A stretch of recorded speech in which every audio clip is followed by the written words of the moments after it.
Alerte chez les Alliés après la décision de Flavio de refuser l'escorte de la police fédérale.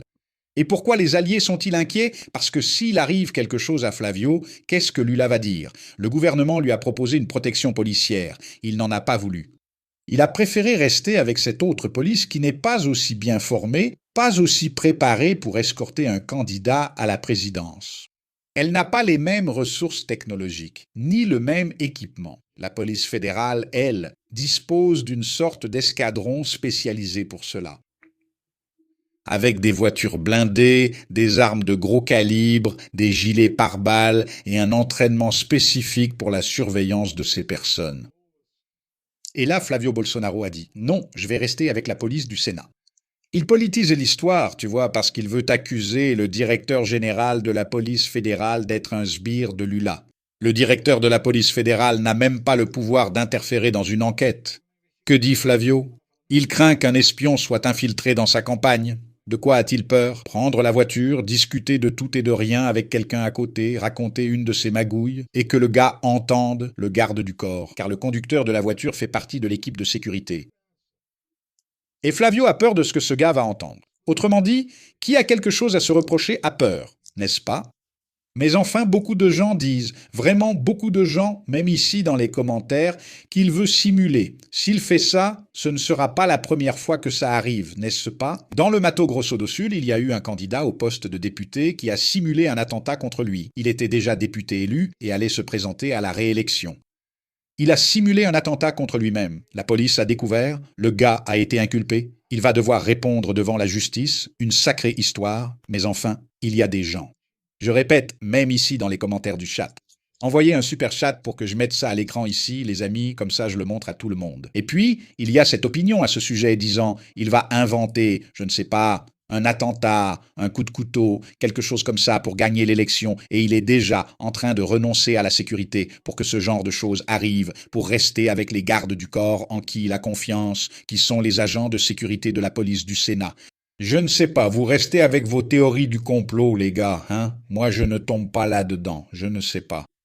Enfin, condamné par la Cour suprême fédérale et agissant contre le Brésil, Eduardo Bolsonaro obtient Green Card du gouvernement Trump. Voilà, il a reçu la récompense qu'il attendait tant pour avoir trahi le Brésil, pour avoir fait pression pour des droits de douane contre le Brésil, pour avoir organisé des sanctions contre les ministres de la Cour suprême fédérale, n'est-ce pas? Même la loi Magnitsky contre Alexandre de Moraes, qui a ensuite été annulée sur ordre de Trump, pour avoir livré des informations confidentielles du Brésil aux États-Unis. Le serviteur rapporte tout ce que Lula dit, il va là-bas et publie, et Trump, il tague Trump dans la publication. Et Trump, regarde ce que Lula a dit sur toi. Un mouchard, tu vois. Le pire type de lâche qui existe, c'est ce genre-là, le mouchard, celui qui dénonce les autres. Et il est là-dedans, tu vois? Eduardo Bolsonaro, ça ne date pas d'hier, il est déjà là-dedans depuis un moment. Ah, Antonio Sergio. Ricardo, bonsoir. Un nouveau sondage arrive. Tu as déjà des informations? En fait, il y a plusieurs sondages qui vont sortir, tu vois. Il y a un sondage Atlas Intel doit sortir. Il y a aussi un sondage Datafola qui doit sortir, le plus proche maintenant.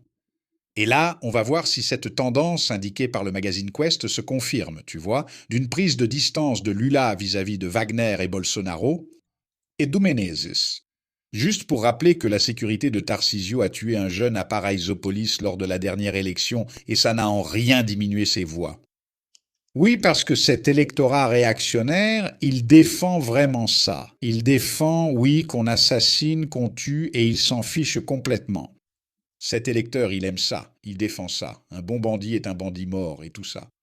Donc, comme ça, il tue un jeune des favelas sans être sûr de rien. Cette histoire n'a pas fait l'objet d'une enquête sérieuse, n'est-ce pas? L'enquête sur cette histoire a été étrange. Et c'est passé inaperçu, n'est-ce pas? Non, la presse n'a pas accordé l'attention nécessaire à cette affaire. Non, ils ne l'ont pas fait, ils en ont parlé ici et là et tout ça, mais sans mettre en avant, sans donner l'importance que cette histoire méritait, pour provoquer une répercussion qui aurait incité les autorités à agir et la police à enquêter sérieusement. Le ministère public. Mais cela n'est pas arrivé, n'est-ce pas? En quelque sorte, tout le monde n'a pas vraiment prêté attention parce que la presse n'a pas vraiment accordé d'importance à ce sujet. Et puis, Tarcísio de Freitas est passé inaperçu. Francisca Silva y croit et moi aussi j'y crois. Ils vont faire quelque chose. Elle parle justement de cette possibilité que Flavio Bolsonaro simule un attentat, n'est-ce pas, contre lui-même. Créer une situation. Pourquoi? Parce que cela génère une émotion populaire. Oh le pauvre, ils ont essayé de le tuer et tout ça. N'est-ce pas? Cela génère des votes, car ils croient que le coup de couteau a été décisif pour l'élection de Bolsonaro. En fait, c'est vrai, n'est-ce pas? Non seulement par émotion, mais aussi car Jair Bolsonaro est devenu un sujet médiatique. Avant, personne n'en parlait. Soudain, tout le monde en parle après qu'il ait reçu un coup de couteau et il fait la une au Brésil. Il a bénéficié d'une exposition énorme qu'il n'avait pas. Il n'avait même pas de temps d'antenne à la télévision. N'est-ce pas? Donc oui, cela a été fondamental.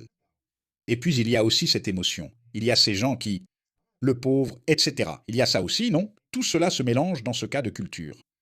Le coup de couteau a été fondamental pour l'élection de Bolsonaro. Et là, Francisca dit « Regarde, ils peuvent recommencer ». Quand elle dit « Ils peuvent recommencer, préparer un sale coup », je ne sais pas, qu'est-ce que ça change pour Eduardo Bolsonaro après que Trump lui ait donné la carte verte? Donc, ça change pas mal de choses, non? Il obtient presque tous les droits d'un citoyen américain, presque tous. Il a le droit d'avoir la sécurité sociale, il a le droit de travailler n'importe où sans avoir besoin de visa, non? Il a ce droit. Il ne dépend plus d'un employeur pour lui fournir un emploi. Et donc, il a ouvert une entreprise aux États-Unis. Donc, il est possible d'ailleurs qu'il ait utilisé cette entreprise dans sa demande de green card. D'après ce qu'ils ont annoncé, eux-mêmes l'ont annoncé là-bas, cela fait déjà plus d'un an qu'il a fait cette demande. Et maintenant, il a obtenu la green card. À quoi n'a-t-il pas droit? D'être élu et de voter. Participer au processus électoral américain lui est interdit. Il ne peut pas obtenir de passeport américain et utilise toujours son passeport brésilien. Il ne peut pas s'absenter longtemps des États-Unis, sinon il risque de perdre cette citoyenneté qui n'en est même pas vraiment une. Perdre cette autorisation permanente pour qu'il puisse vivre aux États-Unis. Ce genre de choses, je pense qu'il n'y a pas trop de danger. C'est-à-dire qu'il quitte les États-Unis. Parce que s'il met un pied hors des États-Unis, il peut être arrêté. Parce qu'il y a un mandat d'arrêt contre lui au Brésil, n'est-ce pas? Là-bas, il est en sécurité. Marlette l'a dit, non? Je connais des gens qui vivent aux États-Unis depuis près de 10 ans et qui n'ont toujours pas obtenu la green card. Comment a-t-il fait? Alors, Marlette, selon la règle générale des États-Unis, il faut y vivre au moins 5 ans. Flavio Bolsonaro y habite depuis moins d'1 an et demi. 1 an et 4 mois, à peu près. N'est-ce pas qu'il vit aux États-Unis? Et il a déjà fait la demande il y a 1 an, donc il a fait la demande de green card après seulement 4 ou 5 mois aux États-Unis. Comment expliquer qu'il ait obtenu cette green card aussi rapidement? Donald Trump? Oui, il l'a rencontré. Ils y sont allés promettre les richesses du Brésil, nos terres rares, nos entreprises publiques et notre pétrole. Donc, Trump a même la famille Bolsonaro dans sa poche, n'est-ce pas? Pourquoi? Parce qu'il a donné la carte verte à Eduardo Bolsonaro, à la femme d'Eduardo Bolsonaro et aux 2 enfants d'Eduardo Bolsonaro. Il a un fils et une fille, et tout le monde a la carte verte. Tout le monde a cette autorisation permanente pour vivre aux États-Unis, n'est-ce pas? Et si Flavio Bolsonaro, par hasard, devient président et ne tient pas sa promesse envers Trump? Il retire la green card, renvoie Eduardo Bolsonaro aux États-Unis et il ira purger sa peine. Parce qu'il est condamné par la Cour suprême fédérale pour intimidation dans le cadre d'une procédure judiciaire. Il a une peine à purger au Brésil. Donc il est à sa merci, non? En gros, comme s'il était pris en otage par Trump. Si tu ne fais pas ce que je veux, je renvoie ta famille au Brésil et vous êtes tous foutus. C'est à peu près ça. C'est ce qui se passe. Kaysé, encore une fois, Ricardo, je suis pour le financement public des campagnes. Je suis contre le critère de répartition des ressources et contre le montant alloué. Bien à toi. Nous sommes encore d'accord là-dessus, Kaysé. Je suis aussi pour le financement public. Je pense que c'est une façon pour les politiciens de ne pas avoir à s'engager auprès d'hommes d'affaires souvent mal intentionnés. Souvent, ils ont de mauvaises intentions. Quand un gars donne de l'argent, il attend quelque chose en retour, non? Ainsi, le politicien doit des faveurs à l'homme d'affaires, ce qui n'est pas souhaitable. Je soutiens donc le financement public des campagnes. Il y a beaucoup d'argent, bien plus que nécessaire, surtout avec du temps d'antenne gratuit à la radio et à la télévision. Et donc, si tu regardes dans le passé, quand le financement était privé, les candidats ne dépensaient pas autant qu'ils dépensent aujourd'hui, n'est-ce pas? Aujourd'hui, maintenant que l'argent est public, ils dépensent beaucoup plus. Donc, je suis aussi d'accord avec toi concernant le montant. En ce qui concerne le critère de répartition, la taille du parti et tout ça, c'est à peu près le même critère qui répartit le temps de télévision, qui répartit d'autres choses en ce qui concerne les partis politiques. Ça dépend de la taille du groupe parlementaire, etc. Mais c'est compliqué, non? Parce que le petit parti n'a pas de chance de grandir puisqu'il ne reçoit pas de fonds publics destinés au parti ou il en reçoit très peu.